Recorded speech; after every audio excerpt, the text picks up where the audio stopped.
Assalamu alaikum to everyone. I hope you all are doing good.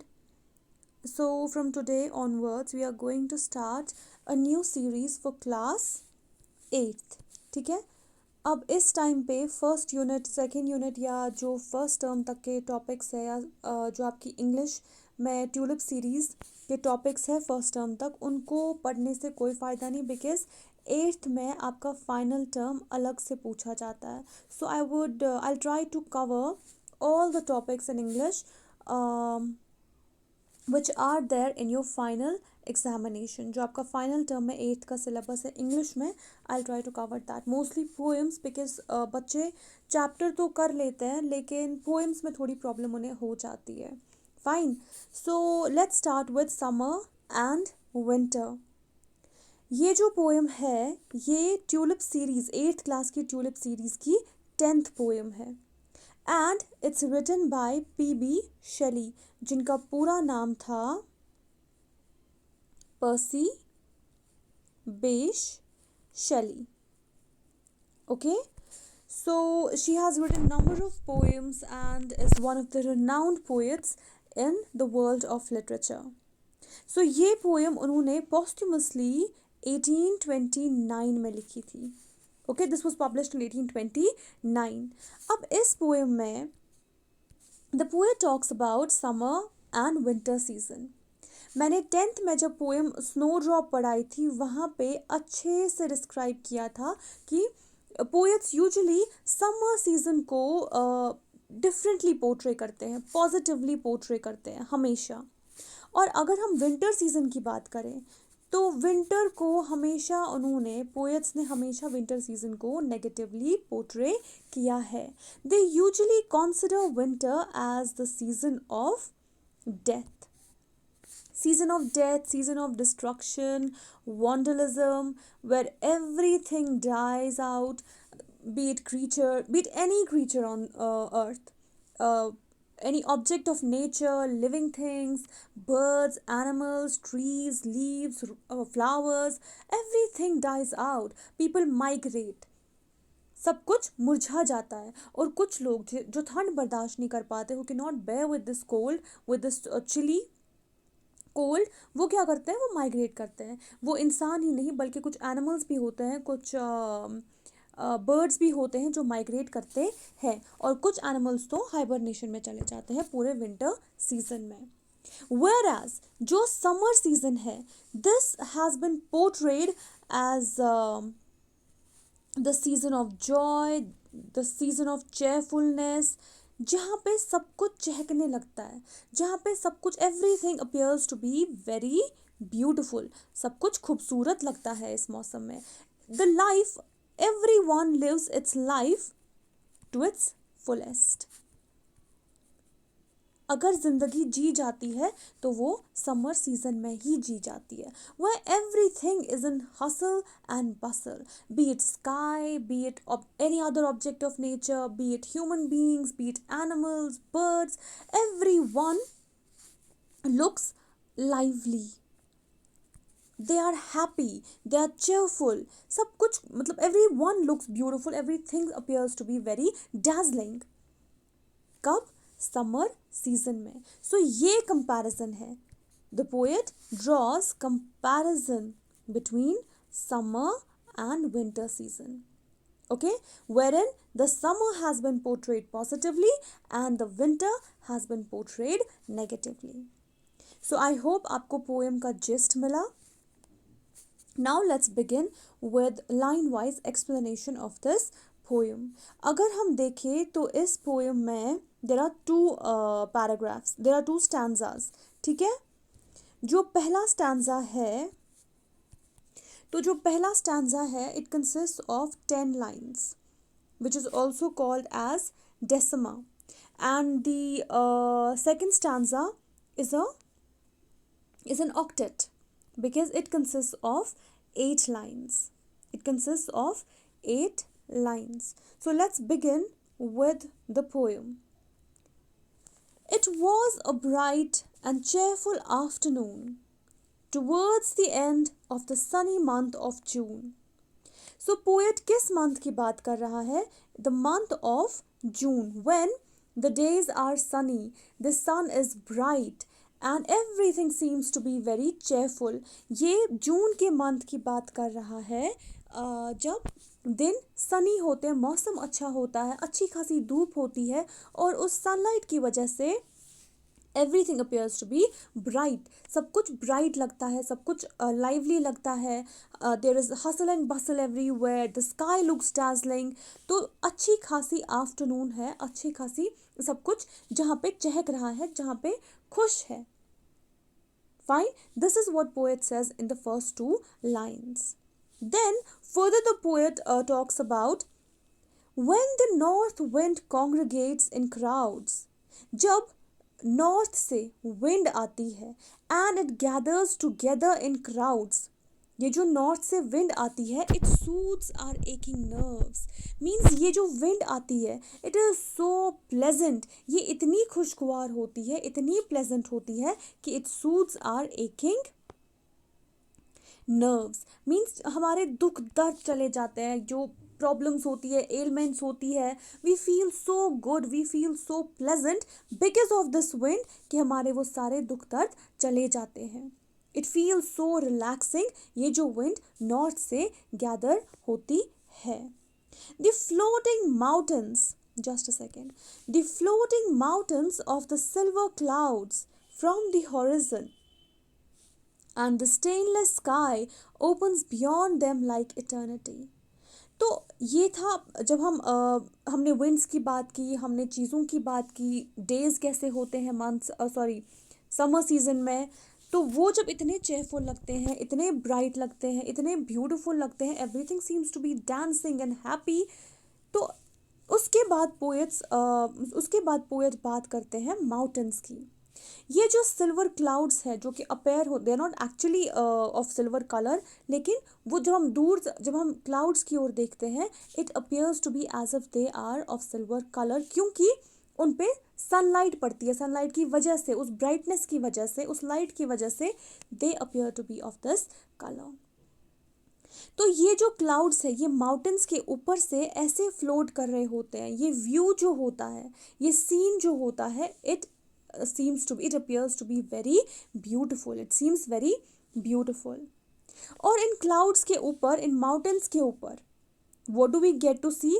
The stainless sky which opens beyond them like eternity.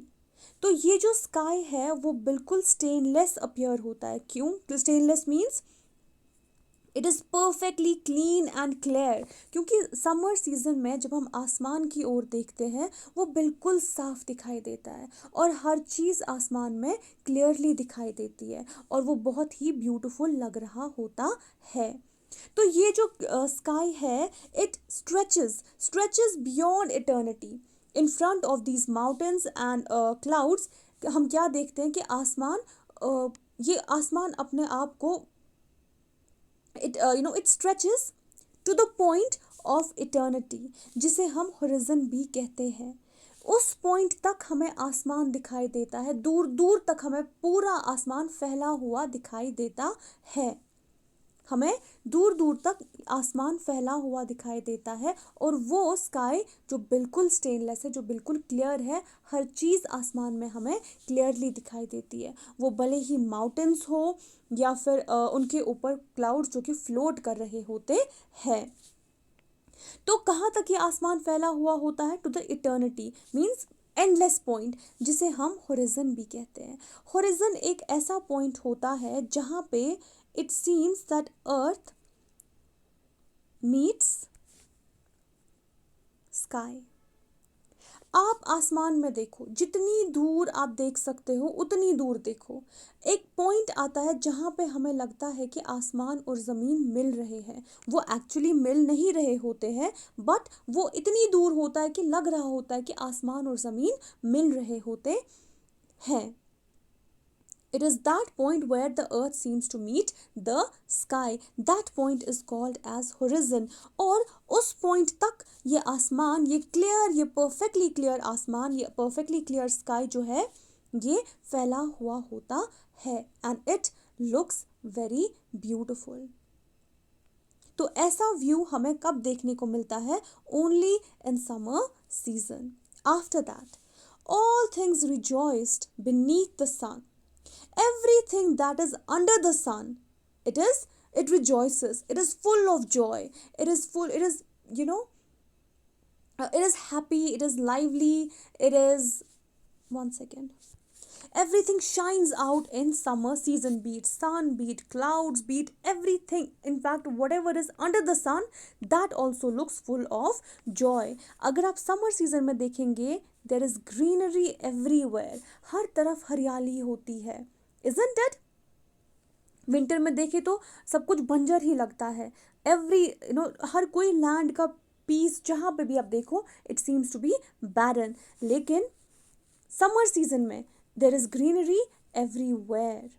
Then the poet gives us the example कि जो भी चीज़ें under the सन आती है, जैसे कि weeds, वो जो श्रब्स पानी के साइड में near the bank, near the river banks, जो वो छोटे छोटे प्लांट्स उगते हैं, उन्हें वीड्स कहते हैं. The river and the corn fields and the reads, ये सब खुशी से नाच रहे होते हैं. When that slight that slight wind is moving, when that light breeze is moving, it makes these weeds and these reeds move too. तो ऐसा लगता है कि ये उस ब्रीज में डांस कर रहे होते हैं. They too are living their life. They too are experiencing a good time in summers. So I have gotten pics of, see, these are the willow leaves,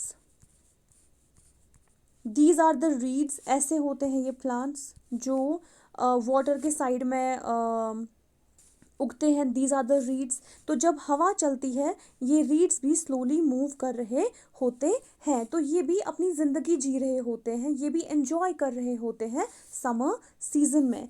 उसके बाद, just a moment, and okay, this is the foliage. आप पहले ही foliage की pick देख के रखो. foliage are the leaves of the large trees. ठीक है, foliage are these leaves of the large trees. Although trees के जो ये बाग्स होते हैं, they are very firm, stiff, ये नहीं हिलते. लेकिन जो ये लीव्स होते हैं इनके, ये ज़रा सी ब्रीज से या किसी भी विंड से अच्छे से हिलते हैं. That is what you call as foliage, leaves of the larger trees. Okay, so getting back to where we were. Okay, तो यहाँ पे पोएट ने कहा था जो भी चीज़ अंडर द सन आती है वो खिलखिला उठती है. कब? समर सीजन में. B it weeds, B it reads या रिवर. कहीं पे रिवर आप देखते हो क्वाइटली फ्लो करता है, और कहीं पे आप देखते हो it is flowing noisily. But in whatever way it is flowing, it experiences, it speaks of the pleasure that it is experiencing. River be, it gets the chance to live its life, to move, to flow freely without any hesitance, without any roadblocks. इसे भी freely flow करने का मौका मिलता है. कब? Summer season में. The willow leaves that glanced in the light breeze. जब भी light breeze चल रही होती है, वो हल्की हल्की हवा चल रही होती है, उनकी वजह से ये जो willow leaves है, जो मैंने अभी आपको पिक दिखाई, वो भी हिलने लगते हैं. तो वो भी enjoy कर रहे होते हैं इस summer season में. Okay? After that, and the firm foliage of the larger trees. ये तो हम उन ट्रीज़ की उन प्लांट्स की बात कर रहे थे जो छोटे छोटे प्लांट्स थे. अगर हम लार्जर ट्रीज़ की भी बात करेंगे, तो उनके जो उन फर्म ट्रीज़ की जो कि हिलते ही नहीं हैं, उनके भी जो फोलिएज होते हैं, उनके भी जो लीव्स होते हैं, they too start dancing, they too start moving with this light wind, with this light breeze. तो in short, what do we see in summer season? Everything appears lively, joyous, and thereby it symbolizes the eternal beauty. ये ऐसी चीज़ें हैं जिनकी beauty कभी ख़त्म ही नहीं होती है. They all are all these objects of nature are eternal beauties. Isn't it? और हर समर सीजन में हमें इनकी ये ब्यूटी अच्छे से देखने को मिलती है। हर क्रीचर अपनी लाइफ अच्छे से जीता है समर सीजन में। फाइन। उसके बाद if we in the next stanza, if we talk about the winter season, winter को poet ने as I've told you, it has been portrayed as the season of death. तो इन lines में भी यहाँ poet यही कहता है, it was a winter such as when birds die in the deep forest. So क्या होता है विंटर सीजन में? You know, life becomes dull. It is the season of lifelessness. कोई भी इंसान अपनी जिंदगी नहीं जी पाता। इंसान ही क्यों, एनिमल्स हो, बर्ड्स हो, कुछ कोई भी ऑब्जेक्ट ऑफ नेचर हो, ट्रीज हो, फ्लावर्स हो, सब मुरझा जाते हैं, मर जाते हैं। It reduces the horizon. It reduces the horizon of living creatures. So winter represents death. And then the poet gives examples of birds which die. क्यों? Because they cannot tolerate the bitter chill of the deep forest. You know, घने जंगलों में ठंड ज़्यादा होती है, isn't it? क्योंकि पेड़ ज़्यादा होते हैं, तो उन घने जंगलों की जो ठंड होती है, ये बेचारे बर्ड्स बर्दाश्त नहीं कर पाते। They do not tolerate the bitter, chill, that cold of the deep forest. तो वो क्या करते हैं? They die because of that. And not only them, जो aquatic life होती है, even that is affected badly. And the fishes lie stiffened in the translucent ice.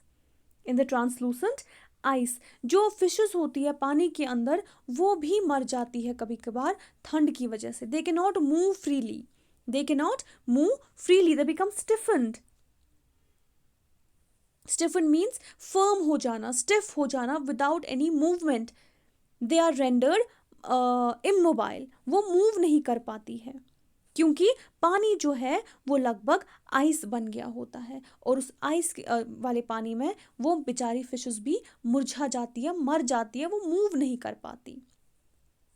Okay, then which makes even the mud and slime of the warm lakes a wrinkled clod as hard as brick. तो क्या होता है, ये जो mud या slime है warm lakes की, mud और slime, what do you mean by slime? It is a soft material, something like a soft material जो बहुत ही सॉफ्ट होता है, वो भी विंटर सीजन में हार्ड बन जाता है, एक रिंकल्ड क्लॉड की तरह। What do you mean by Claude? जैसे क्ले होता है, क्लॉड इज अ क्ले, ठीक है। ये कितने सॉफ्ट होते हैं, आप स्लाइम लोगे, that is very it's a soft mud जो बहुत ही मॉइस्ट होती है, स्लिपरी होती है। तो ऐसी मड भी जो कि या फिर जो क्लॉड क्ले होता है, वो भी सॉफ्ट होता है, स्ट्रेचेबल होता है, इजंट इट? मोल्ड कर सकते हैं उस क्ले को इजीली, तो वो भी इतने हार्ड हो जाते हैं एज इफ कि कोई ब्रिक हो। Claude means that hard lump. Okay, तो वो इतनी सॉफ्ट चीज़ जो है, पोएट का कहने का मतलब है कि इतनी मड हो, स्लाइम हो, क्लॉड हो, ये सारी सॉफ्ट चीज़ें जो है, ये विंटर सीजन में ठंड की वजह से इतने हार्ड हो जाते हैं कि ऐसा लगता है एज इफ कोई हार्ड लंप हो, जैसे कि ब्रिक। ये ब्रिक की तरह हार्ड हो जाते हैं। यहाँ पे पोएट का एक और पर्सपेक्टिव है। If we look at these lines through different perspective, so poet फिर से विंटर सीजन को नेगेटिवली पोर्ट्रे करते हैं। कैसे? पोएट सेज, जैसे कि हम स्लाइम की बात करें, मड की बात करें, that is very soft, isn't it? So it is harmless during the summer season, but एक हार्मलेस चीज़ भी विंटर सीजन में क्या बन जाती है? हार्मफुल बन जाती है, क्योंकि अगर ये ब्रिक की तरह हार्ड हो गए, ऑब्वियसली इट इज़ हार्मफुल, उससे किसी को भी लग सकती है उसके बाद, इजंट इट? अगर समर में कोई स्लाइम पे गिर जाएगा तो उतनी लगने की चांस उतनी नहीं है, लेकिन विंटर में उसी स्लाइम पे अगर कोई गिर जाएगा तो ऑब्वियसली वो ब्रिक की तरह हार्ड होती है, तो चांसेस लगने के बहुत ज़्यादा है। सो जो चीज़ हार्मलेस होती है समर सीजन में, वो विंटर में क्या बन जाती है? हार्मफुल बन जाती है। Okay, And when among their children comfortable men gather about great fires and yet feel cold, alas, then for the homeless beggar old. अब यहाँ पे फिर से पोएट इन लाइन्स में दो पर्सपेक्टिव्स बताते हैं. पहला, पोएट कंपैरिजन कंपेयर करता है. Poet makes comparison of between poor and rich, between poor and rich. अब जो ये रिच लोग होते हैं वो विंटर्स में कंफर्टेबल होते हैं, उनके बच्चे कंफर्टेबल जोन में होते हैं, they can sit around the fire, they can have different accessories through which they can warm themselves. तो उनके पास डिफरेंट सोर्सेज होते हैं अपने आप को वार्म रखने के. स्टिल इतने सारे कंफर्टेबल सोर्सेज होने के बाद भी, इतने सारे कंफर्टेबल चीज़ें होने के बाद भी उन्हें ठंड लगती है. वो अपने आप को इस ठंड से बचा नहीं पाते, उन्हें फिर भी ठंड लगती है. But then the poet draws our attention towards those beggars who are old and are homeless. वो तो ना ही कंप्लेन कर सकते हैं किसी के सामने कि उन्हें ठंड लग रही है, ना ही खुद को ठंड से बचा सकते हैं. उनके पास घर नहीं होता, उनके पास वो सारे सोर्सेज नहीं होते जिन्हें वो यूज़ करके अपने आप को वो वार्मथ दे सके, वो कंफर्ट दे सके, बिकॉज दे आर होमलेस. सो यहाँ पे पोएट जो है, again the poet talks about ends the poet with a pessimistic note, and what is that pessimistic note? It is the plight, the pain that is that these beggars go through, that is suffered by these beggars who are homeless and who cannot find any comforting place to escape. Means ना ही उनके पास escape करने के लिए कोई जगह होती है, ना ही कोई सोर्स होता है जिससे वो अपने आप को वो गर्मी दे सके और ठंड से अपने आप को बचा सके. तो एट द एंड अगर आप पोएटिक डिवाइसेस की भी बात करो तो डिवाइस ऑफ कॉन्ट्रास्ट यूज़ हुआ है, जो मैं अभी आपको एक्सप्लेन करूँगी. But this was the end of the poem. Let's take a quick revision. तो पोएट पहले स्टैंजा में क्या कहता है? The poet describes the summer season, isn't it?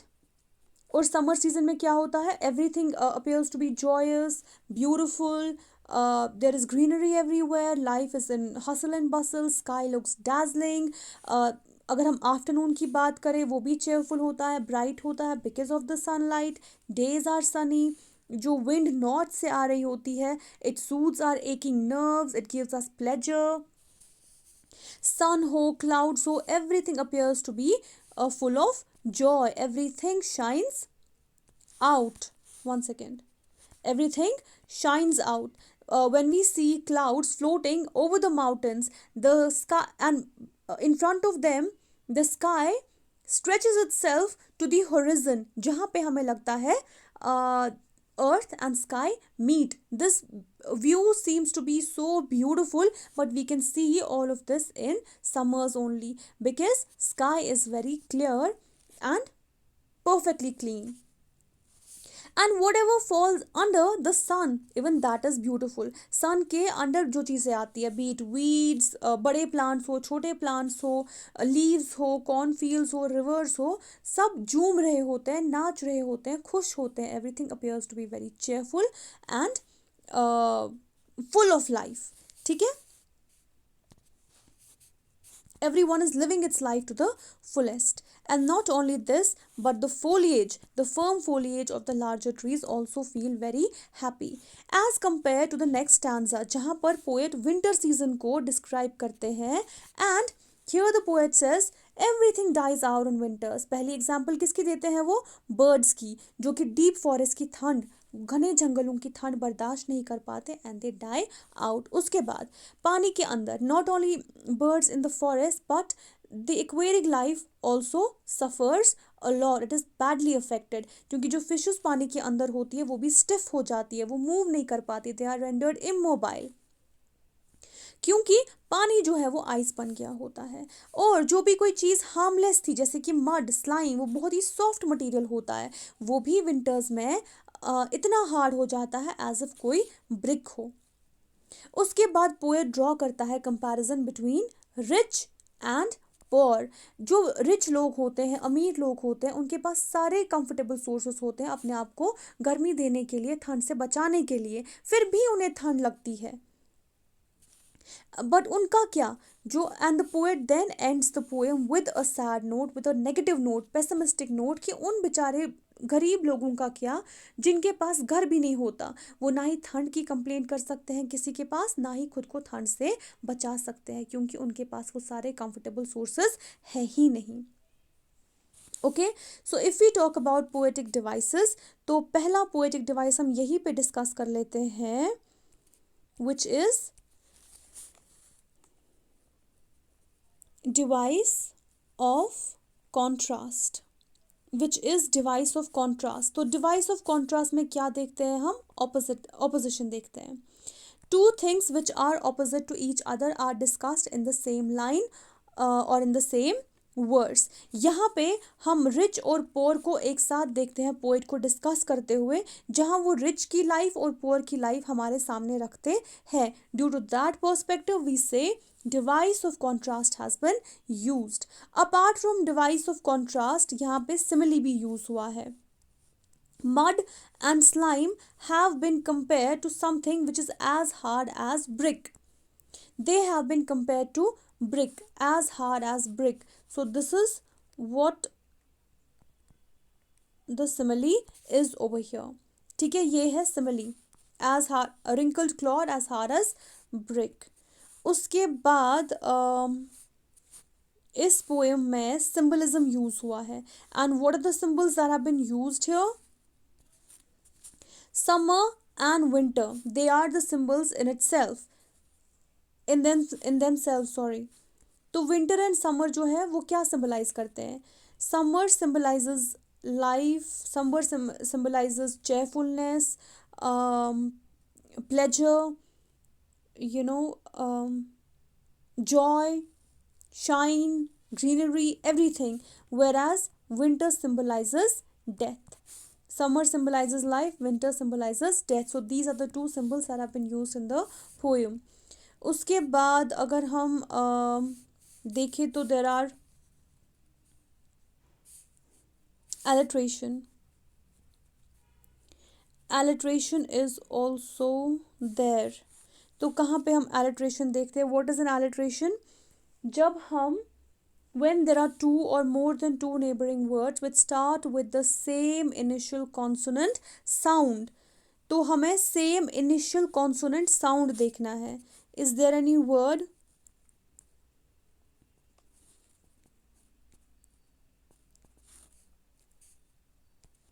See, here's the first one, stainless sky. These two words start with the same sound, sir. So stainless sky पहला alliteration है. उसके बाद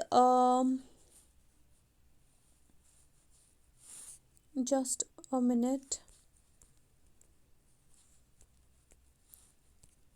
Another example of alliteration is firm foliage. Firm foliage दूसरा example है किसका? alliteration का. उसके बाद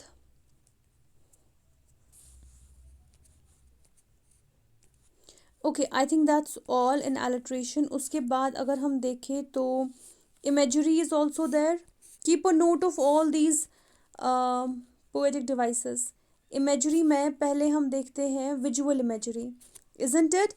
You can imagine flowing mountains, silver clouds, horizon, stainless sky, sun, river, weeds, cornfields, reeds, willow leaves, ये सारे विजुअल इमेजरीज हैं. फर्म फोलिएज, क्योंकि अभी मैंने आपको पिक दिखाई उन सब की, trees, birds, deep forest, fishes, translucent eyes, पानी कैसे बर्फ़ बन जाता है विंटर्स में, आपको पता है, देखा भी है आपने डल में, डल कैसे विंटर्स में फ्रीज हो जाता है. So you can imagine all of that. Here again, mud, slime, brick, clod, children, men, how are they comfortable, how comfortable they are when during winter season, due to so many sources and accessories that they have. उसके बाद homeless beggars को भी आप imagine कर सकते हो। All these are visual imageries.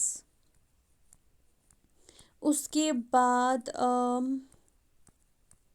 I think that is all in poetic devices. इससे ज़्यादा poetic devices I don't think eighth class में पूछी जाती है। जैसे टेंथ में मैंने अलग से पोएटिक डिवाइसेस का लेक्चर दिया है हर एक पोएम का, तो मुझे नहीं लगता क्योंकि वहाँ पे पूरा एक क्वेश्चन बनता है पोएटिक डिवाइसेस का, लेकिन एट्थ क्लास में ऐसा कोई इंडिविजुअल क्वेश्चन आपको पोएटिक डिवाइसेस से पूछा नहीं जाता। जो भी आपके टेक्चुअल क्वेश्चंस में पोएटिक डिवाइसेस है बस वही पूछे जाते हैं। And in addition to all the poetic devices I think एक और पोएटिक डिवाइस है यहाँ पे, although it's not important for class eight students, लेकिन I will mention it. This is anaphora. Anaphora क्या होता है? जब भी दो या दो से ज़्यादा लाइंस, ओके, दो या दो से ज़्यादा लाइंस जब भी सेम वर्ड से स्टार्ट होते हैं तो वो क्या होता है? एनाफोरा। यहाँ पे देखोगे आप, ये वाली लाइन और ये वाली लाइन जो है ये सेम वर्ड से स्टार्ट होते हैं, सो ये क्या है? This is what you call as anaphora. Okay, so that was all for this lecture. I hope you liked the video. I hope you'll find it beneficial. And if you really like the content, do like, share and subscribe to the channel. Do forward this video. Do share it with your friends ताकि वो भी उन्हें भी benefit मिल सके। कभी क्या होता है कि आपने ये सारे टॉपिक्स तो पढ़े ही होते हैं स्कूल में, लेकिन इस पैंडमिक की वजह से बच्चे क्लासेस अटेंड नहीं कर पाते थे ड्यू टू डिफरेंट रीजंस।